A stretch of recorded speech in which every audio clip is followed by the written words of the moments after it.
nin acraabi oo reer baadiya ayaa sara kacoo yidhi yaa rasuul allah maalinka qiyaamaha khalqiga ayaa xisaabi doona markaasuu yidhi ilaahay baa xisaabi doona rabbigaa xisaabi doona markaa ninkii acraabiga intuu sii jeestay buu yidhi najownaa warabbi alkacba kacbada rabbigeyga ayaa ku dhaartee waan badbaadnay buu yidhi waan nabadgallay buu yidhi markaa buu nebigu yidhi soo noqo si aad ugu nabad gashay buu ka yidhi balii sheeg wuxuu yidhi waa kariim ilaahay waa kariim hadduu doono iska kaaya cafin buu yidhi ma cid baa isaga qabsanaysa buu yidhi waa kariim كريم حي على الفلاح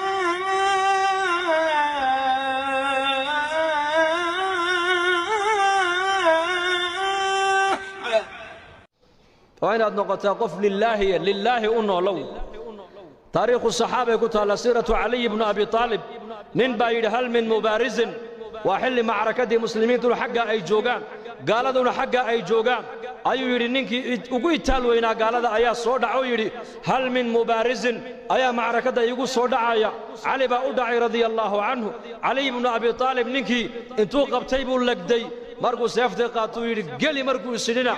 cali ibn abi talib oo ninka kor fadhiyay buu qandhuuf wajiga lagaga tufay markaasuu cali qandhuufa lagu tufay wajiga lagaga tufay gaalkiina dhulkuu jiifaa calina seeftii buu haystaa qandhuuf baa lagu tufay cali oo sarreeya وككعي علي صحابتي waxay ku yiraahdeen ya Ali maxaad uga kacday baa lagu yiri gaalnimana ninkan diinna waad ula dagaalamaysay adigana qandhuuf kugu tufee war marka hore ilaahay dartii baan u dagaalamayay hadda cara ay soo gashay buu naftayda darteed inaan u dilan ka baqay buu yiri lillahiyad waxaan qaban ilaahay dartii baan u qaban ciddaan jeclaan ilaahay dartii baan u jeclaan ciddaan nici ilaahay dartii baan u nici as-sulami rahimahullah ninka la oran jiray wuxuu ahaa nin murug badan buu ahaa murug badan salafu saalix 30 sano baa la yidhi ninkaasi dhulka mooyaan cirka ma eegin markaasaa lagu yidhi murugtan badan waa maxay baa lagu yidhi ma dadkani waxay ogaan baad adigu ogaatay baa laga yidhi dadka aniga waxba igama geline taydan anigu aan ka hadlayaa waxaan inii sheegayaa almawtu fii cunuqii geeridii baa qoorta ii sudhan waalqabru beytii halka lay dhigayana waa qabriga weeyaan waalqiyaamatu mawqifii meesha lay joojinayana waa banka qiyaamo weeyaan wa cala siraati طariiqii waddada lay marin doonana waa jidka siraad weeyaan warabbii laa adri maada yafcalu bii rabbigay wuxuu igu samayn doonana kama warqabi buu yidhi anigu intaasoo marxala ninka ay sugayso isagoo hadduu qosle ha qosle buu yidhi anu taydaan ka warramayaa buu yidhi intaan noolahay oohin baa nolosheeda ku dhammaysan buu yidhi maalin maalmaha ka mida ayaa nebigeennu calayhi salaatu wasalaam magaalada madiinuu soo maray wuxuu arkay markaa saxaabada qaar ka mida aqal yaroo cariishe markaa ay dhisayeen markaa buu nebigu yidhi maxaad haysaan waxay idhahdeen aqalkan baa soo yar duusayo waan la tiirinaynaayo waan la dhidhisaynaa markaa buu nebigu yidhi wallaahi anu ma arko ilaa saacaddaa ka degdeg badan buu ka yidhi saacadda qiyaamada ka degdeg badan buu ka yidhi intaad aqalkaa dhisaysaan malagii suurta afuufayey waa israafiil calayhi salaam ayaa buuqii qaatay buu rasuulku yidhi foonintii buu qaatay lugihiina u kala fidiyey markaasuu sidaa u haystaa idan ayuu sugayaa idan saxaabada rasuulku hadalkaa markay maqleen waxayba moodeen inay saacaddu berri ay dhacayso oo hadda suurta lagu dhifanaayo markaasay yidhahdeen yaa rasuul allah maxaan idhahnaa noo sheeg markaa buu nebigu yidhi waxaad tidhaahdaan xasbuna allahu wa nicma alwakiil dhahda wallaahi markuu aakhirada kala hadlaayo markuu jannada kala hadlaayo markuu naarta kala hadlaayo markuu qiyaamada kala hadlaayo dareenkoogu wuxuu ahaa si waxay jannadiiyo naartii hadda ay arkayaan isha ku hayaan innakana maanta maa sha allah dadka muslimiinta dareenkaasi maanta waa nagu yaryahay ilaa man raxima rabbi mooyaane cabdullaahi bn cumar intuu u yimaado tufayl buu ku odhan jiray ina mari raac buu odhan jiray xaggeen tagnaa suuqaan tagaynaa suuqa inuu soo baxayeen haddana maalin kaluu yidhi namar iraac haddana maalin saddexaad buu yidhi iraac waa cabdullaahi bn cumar in cumar bnu khataab iyo tufayloo taabici ahaa maalkaasuu markaa dhowr cisho markuu suuqii ku celceliyey uu ku celceliyey buu ka yidhi ya bna cumar suuqa waadna geysaa maalin walba badeecadna kama soo iibsatid badeecadna uma iibgeysid badeecadna ma soo baayacdid meelaha dadku fadhiyaana nama fadhiisisid war halkan ina fadhiisi buu halkan noogu sheekee buu ka yidhi oo halkan diinta nagu bar sheekada saxaabadu diin bay ahayd marka ibnu cumar baa ku yidhi waryaa kaagan caloosha buuran li innamaa naqdu min ajli asalaam waxaan u kallahaynaa waxa weeyaan dadka inaan salaanno banu kala haynaa buu ka yidhi assalaamu calaykum waraxmatullaahi wabarakaatuhu baanu ka lahaynaa waa duco weeyaan ducadaa baanu ka lahaynaa muslimiintaan u ducaynaynaa iyaguna way noo ducaynayaan 100 qof baan u ducaynaynaa 100kaasi way noo jawaabayaan waa duco laga yaabaa 100ka awliye ilaahay intay ku dhex jirto in ilaahay ducadooda noo aqbalo salaada muslimiinta la siiyo waa maxay salaanteenu assalaamu calaykum nabadgelyadii ilaahay iyo naxariistii ilaahay iyo barakaadkii ilaahay korkaaga ha ahaadaan kii kale muslimka waxa uu ku leeyahay adigana nabadgelyadii ilaahay iyo naxariistii ilaahay iyo barakaadkii ilaahay korkaaga ahaadaan buu ku leeyahay salaantaasaan la soo kala haynaa 100 qof baan salaamaynaa 200 qof baan salaanta ummadda salaamaynaa way noo jawaabayaan waxay garanayaan saxaabadu in salaanta muslimiinta ay la dhaxmareen ilaahay intuu u aqbalo inay nabadii helaan oo naxariistii helaan oo barakadiina ay helaan salaantaas lagu dhargaya Ali ibn Abi Talib inuu yimid uu ka yiri saaxib al-ciyaal baanahay maciishadii baa igu adkaatay markaasuu la'allaka tanaamu ba'da salaat al-fajr buu ka yiri malaha salaada fajr kadib ayaad seexataa buu ka yiri markaasuu ma seexdo لعلك تمشي أمام من هو أكبر منك سنا بكي ملها قف كهدا أوين مركز لا سعته أياد هر سعته بكي هذا هر مرتاع مركز سوري مي حدنا مركز دعاء سنة يسد ملقا يا باين اللبد هذا والد الله يدم بدافع أنا دو ويدين مركز سوري ها مركز برتاع أرزاقه كاحد واتاس لبد والد دعاء كوب درب أرزاقه كوفر مية ما لها إنكم يقول أحمد كيا جاكنا يا مي سلام تدتك أي سلام يا برزقك كده حركيين والدك دعاء سود عينين برزقك كده حركيين استغفرت أي بدن يا برزقك كده حركيين صلاة الضحى أي تكن يا برزقك كده سيدي الله بدينن حديث النبي قلنا وش في السنن نبى نندل كإيبي دول كي مركو قتي ودول بارد بوها أو فلاي مركا خزنة الذهب مركا وقصوا بحذا جرة من الذهب أو قاتي ولا أرضو نكي لهاب وكانوا كيري ودول كادي إيبي سي ذهب كإنت لك بك صباحه ملا هوادي اللو سنة إيجا قاضي بوكي مركز مي أنا كمو وجين أدا إلهي كاسية أدا إسكلا إسكا قاضي بوكي وروح أنا ذيك عليه إيجا قاضي إنك الزمن كأنه معي وروح أنا نيجي عليه السي وينتين وحقول الله من دول كان نيجي عليه قري كان نيجي علىها مهرة أنا نيجي علىها وحنا نيجي علىها بس كويس أنا إياك واحد تاجنا يندتكم مركي هجاجين وروح أنا ذيك عليه إيجا هو إياك قاضي مايو ما دعي كرتو ماي هذا إسكال هذا إلهي كوسية إسكا قاضو ماي دول كان هذا إيجا إيبي ملا هو هذا المامسنته هذا إسكال إيجا قاضو وحن ملي عنوبي لعكت أنت لقنا نكوم السينة ماي لابدين إن أنت إسقاب صدام بمحكمة تجين حيث كويستان كان وحوليا حولها نكلا عليها إيجا قاضو كان وحوليا ورملي إسقا إلهي سية إسكا قاضو قاضي مركا قاضي في عنبوها قضاء الزمن كان لقى بين أورن لهين حولها دولة على إسكا كيانا إذا غرب إسكا في عنوي جيرانه لكن هو دوا عسكر جرى دولة دوش غير مقطع حولها دولة إسكا كيانا ألقى كم حينكونا مورن وحويري هذا محل لها أوبد ويل هذا كنا قبل لا بد أسكو غوريا لا بد أن حولها صيب بالفرس إصلاح هو عجيب هل كان هذا إصلاح هو عجيب هل كان هذا حماة لكن دقيقة قصة كله صدق نبى النبي عيسى عليه السلام صدق ولا السعودين أي مادين مال بنانك وذهب كيالو دايما مركز النبي عيسى كويد وحن ودايما والذهب والجوهرات مركز سيد هذا النقاط مركز نبي إلى هاي صدري هي أدوية مال موضة مرتبو كي مركز ده أنا كقاعدنا هنا ده هذا القاعدة ثاني راعي مثلا واديك هدينا وقاعد بود ديني أدوية اسمه على بوكي والنبي الزاهد والنبي عيسى عليه السلام saddexdii nin way ka hadheen baa la yidhi nebigii ayaan darrada eeg markaasay dahabkii qaateen way la socdeen way la lugeeyeen magaaladii markay u dhowaadeen bay yidhaahdeen haddaan maalin galno waa la naga dhici habeen han ku beegno laakiin waa gaajoonaynaa way tashadeen waxay yidhahdeen laba dahabkaas sii ilaaliso midna magaalada intuu tego cuntahay noo soo qaado yuuna cidna inoo sheegin waa hagaag kolkuu ka dhaqaaqay labadii dahabka ku hadhay ilaa shayddaankiiba dhiigga bini'aadanka dhex socdee ayaa wuxuu yidhi mid walba midka kaluu ku yidhi dahabkan labadeenna buu nagu fiican yahee ninkaa markuu yimaado aniguna waan la hadlay waan jeedin adiguna midida halkaa ka geli maydkiisana bahosha ha ku ridno ha ku aasno dahabkana labadeennu ha kala qaadanno marxaba kiina uu sii socdaa shayddaanka isagana dhiiggiisii ku dhex jiro wuxuu ku yidhi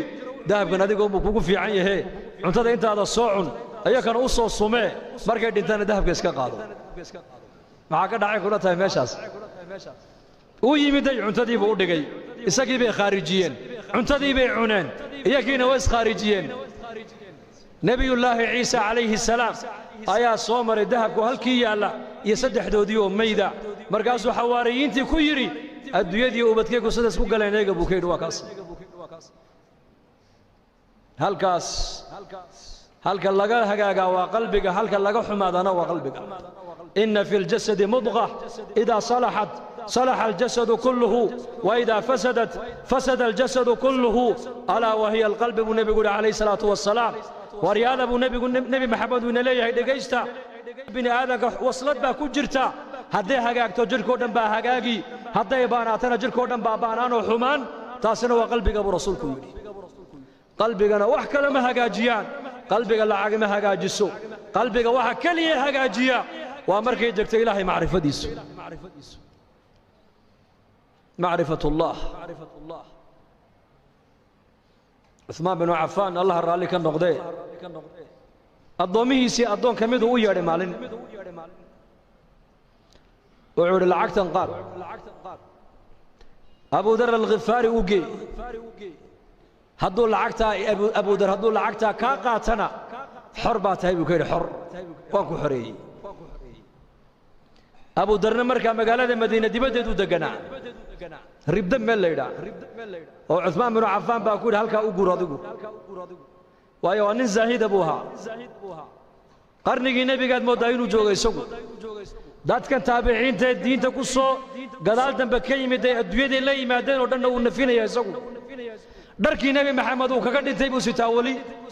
cariishkii nebi maxamed uu ku ogaana uu galaa cuntadii cahdigii nebiga la cunayana weli uu cunaa isagu abudar alkhifaariyi radia allahu canhu marka ninkii addoonka ah lacagtii buu la soo orday meesha ma soo dhigan nin baa lacag diidi kara soo sidaa ma ahinde ma nin baa lacag diidaya waa iska jecel lahay uu yimiday uu salaamay wuxuu dhi amiirkii mu'miniinta cuthmaan baan salaan kaaga sidaa waan kaa qaaday bal warran isaga ka warran daar alkhilaafa ka warran masjidkii nebiga ka warran muslimiinta xaalkooga ka warran markuu uga warramay ayuu yidhi lacagtana uu ii soo dhiibo wuxuu yidhi abudar u gee lacagtaas markaasuu yidhi maxaan ka dhigaa wuxuu idhi dee ha u kaalmaysta adduunyadiisa markaasuu yidhi u celiyo waxaad ka tidhaahdaa anigu uma baahniye cid iiga baahi badan baa madiino joogtee ciddaas sii ka dhabuu yidhi markaasuu ninkii yaabay war iska qaado may u celi markuu arkay inuu ninka lacag uunan u jeedin uu qaadanayn ayuu runta u sheego wuxuu ku yidhi amiirka wuxuu igu yidhi hadduu abudar lacagtaa kaa qaato xor baa tahay buu igu yidhiye ar walaal addoonnimada ha ka baxee ixoreeyoo lacagtan iga qaada buu ka yidhi markaasuu yidhi kaa qaadan maayo waxaad doonta akhri markaasuu yidhi or iga qaado oo ii naxariiso maxaan kuugu naxariistaa haddaad lacagtaa iga qaadato waan xoroobay buu ka yidhi wuxuu ku yidhi abudar dhegayso hadalkuu ku yidhi eeg haddaad adigu qaadashada lacagta aan kaa qaaday aad ku xoroobayso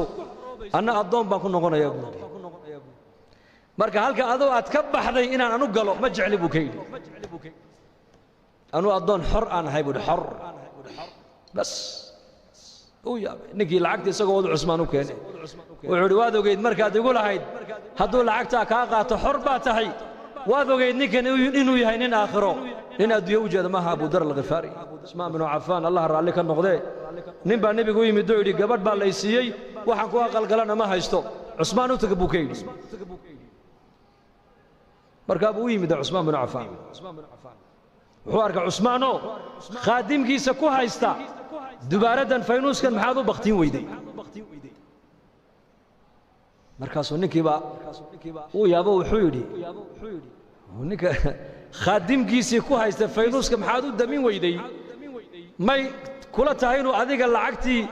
aad gogol iyo dhar iyo weelal islaanta caawa aad caroosadda aad ugu iibin lahayd inaad ka heli ilama abuu yidhi iska kacay cusmaan baa ninka u yeeray war kaale xaggeed u socotaa wallaahi dee waxaan u socdayba war kale ahayd war kale meesha ka socda buu yidhi markaas maxaad aragtayoo maxaad u socoto dee nebiga ii kaa soo diray buu yidhi sal alla alay slam oo yidhi cusmaan u tago waxaad ku tidhaahdaa waxuu nebi maxamed ku amray wixii caawa aan carooska iyo reerkayga aan ku aqalgelin lahaa hadday gogol tahay hadday dhar tahay hadday biil tahay hadday weelal tahay cusmaan ka qaad buu nebigu igu yidhi dee maxaad u kacday bood igu sheegi weyday dee waxaan arkayaa ninkaaga faynuus ku dagaalamaya wax bixinaya buu yidhi faynuus baad ku dagaalamaysaa ood ku haysataa khadiimkaagiiya wuxuu yidhi dhegaysa buu ka yidhi faynuuska halkaa iska shidmaayey shaqo adduunye iyo shaqo aakhira midna laguma hayn laakiin tan adiga ku siinaayo waa tii halkii loogu talagalay ku baxday hoo qaada buu ka yidhi kiish lacagu u dhiibay israafka iska ilaalinayeen xoolahooga meeshay ilaahay ugu talagalay ku bixinayeen meesha ilaahay u diidayna xoolahooga way ka ilaalinayeen cusmaan binu cafaan cumar buu nebigu u diray maka markii sulx alxudaybiya waa ka cudur daartay cumar wuxuu yidhi aniga may buu yidhi cusmaan baa ku munaasiba buu yidhi cusmaan baa ku munaasiba cusmaan buu nebigu yidhi dal waa runtii cusmaan adigu tag khaalid bin waliid geesinimadii raganimaduu lahaa ummaddu wax ku taray maalintuu soo islaamay buu nebiga seefta u keenay seeftan iga qaba buu yidhi ilaahina dembi dhaaf ii weydii maxaan kaaga qaadaa seefta ii sheeg intaasoo muslimiina ku laayay buu ka yidhi kaa qaadi maaye intaad muslimiin ku laysay in ka badan inaad cadowga ilaahay ku laysaan kaaga rajayne qaada buu yidhi seefta oo ilaahay diintiisa u jihaad raganimadiiba xagga kale loo bedelay bas kii caalimka ahaa cilmigu ummadda ku anfacay kii dhaqaalo lahaa dhaqaalihiisu ummadda ku anfacay zamankii nebigeenna calayhi salaatu wasalaam waxau nebigu diyaariyey ummad nin walba salaaxiyadda ku jirta loo isticmaalayo diinta dadaalkeega marka innakuna kulligeen insha allahu tacaala khayr baa inaga muuqda khayr jacayl baa inaga muuqdee dee insha allah dadaalka diinta dhinac kastaba dadaalka diintu waa leeyahay wallaahi waan runtaan inii sheegi macallinka qur-aanka dhigaya dadaalka diinta qaybtiisii buu ka hayaa sheekha masaajidka darsiga ummadda marinaya dadaalkii diinta qaybtiisii buu ka hayaa jamaacadada ilaahay dartii u socda qaybtoodii bay diinta ka hayaan muxsinka dhaqaalihiisa masaajidda iyo madaarista ku dhisaya diinta qaybtiisii buu ka hayaa qofka muslimku diinta intuu ka qaadan karo uu ka qaadan karaa wactasimuu bixabli illaahi jamac baa la sheegay jamac hal nin kastoo muslima diintaasi wax waad u qaban kartaayo war u qabo kelimadda wanaagsan buu nebigu yidhi waa sadaqad kelmadda wanaagsan dariiqa muslimiintu ay maraan ninkii ka gooya geedka buu nebigu yidhi hee jannaduu galay buu rasuulku yidhi jannadaan ku arkay buu yidhi haweenaydii masjidka nebiga marka laga dareeray imanaysay ee ka qaadaysay maaragtaanay waxa masjidka nebiga ku daatay ka qaadaysay markay dhimatayna waa laga qariyo nebiga looma sheegina waa la aasay markaa buu nebigu yidhi jannadaan ku arkay buu yidhi jannadaan ku arkay jannadaan ku arkay maxaad iigu sheegi weydeen buu nebigu khayrku yaryaraysi ma leh marka waanan inagu dheereeyey in sha allahu tacaala wixii wanaag iyo khayr soo dhex marina ilaahay bay soo dhex mariyey anigana miisaanka xasanaadka allah ii saaro ikhlaaskana allah noo wada ziyaadiyo culimmadana soo dhaweysana waxaan leenahay jazaakum allahu khayr marka allahna naga wada raalli noqdo kulligeen hada وصلى الله على سيدنا محمد بسم الله الحمد لله ثناء لله والصلاة والسلام على رسول الله صلى الله عليه وسلم اللهم اقسم لنا من خشيتك ما تحول به بيننا وبين معاصيك ومن طاعتك ما تبلغنا به جنتك ومن اليقين ما تهون به علينا مصائب الدنيا متعنا اللهم بأسماعنا وأبصارنا وقواتنا أبدا ما أبقيتنا، واجعله الوارث منا، واجعل ثارنا على من ظلمنا، وانصرنا على من عادانا، ولا تجعل مصيبتنا في ديننا، ولا تجعل الدنيا أكبر همنا ولا مبلغ علمنا ولا إلى النار مصيرنا، واجعل الجنة هي دارنا، ولا تسلط علينا بذنوبنا من لا يخافك فينا ولا يرحمنا. اللهم اشف مرضانا ومرضى المسلمين، وارحم موتانا وعاف مبتلانا. يا مقلب القلوب ثبت قلوبنا على دينك. سبحان ربك رب العزة عما يصفون، سلام على المرسلين والحمد لله رب العالمين. اللهم صل على